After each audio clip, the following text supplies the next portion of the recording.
Its name is Commander. Commander deck, Commander bridge.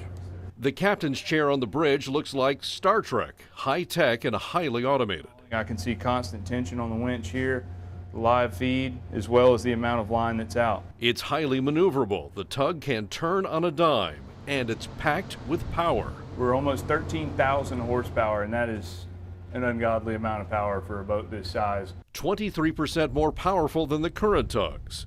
The Commander is the first in a fleet of brand new escort tugs coming to Prince William Sound. Their mission? Prevent another oil spill like the Exxon Valdez. I was a commercial fisherman in 1989, and I responded to the oil spill that happened then and saw what it did to the communities and to the people and my family and friends and the people I love and care about. But if oil does hit the water, the tugs will team up with 4 brand new spill response barges. So this is one of the 2 crucial skimmers that are on this barge. Skimmers that have more than double the capacity of the current equipment.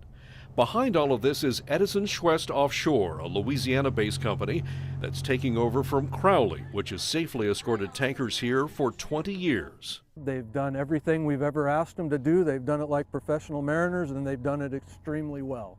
Which begs the question, why change companies?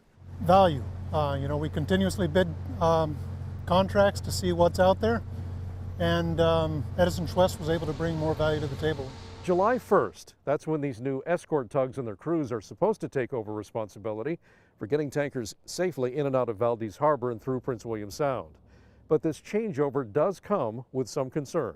This screen helps us track the boats that are coming in and out specifically of Port Valdez.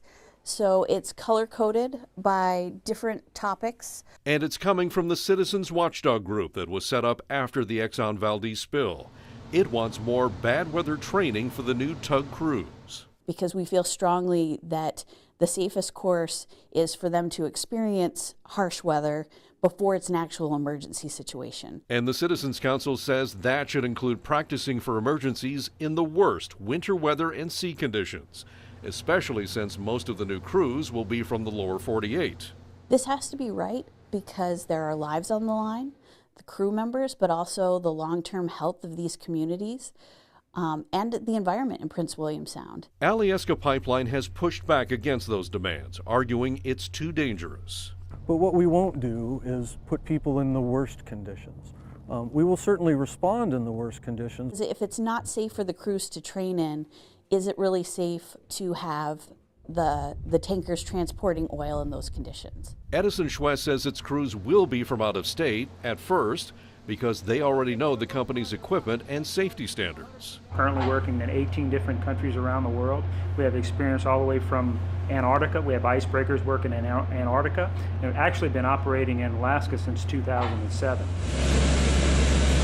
But that Alaska experience includes this. Edison Schwest was towing the shell drilling rig Kulloch when it ran aground near Kodiak in 2012. Alyeska Pipeline says this is a different situation.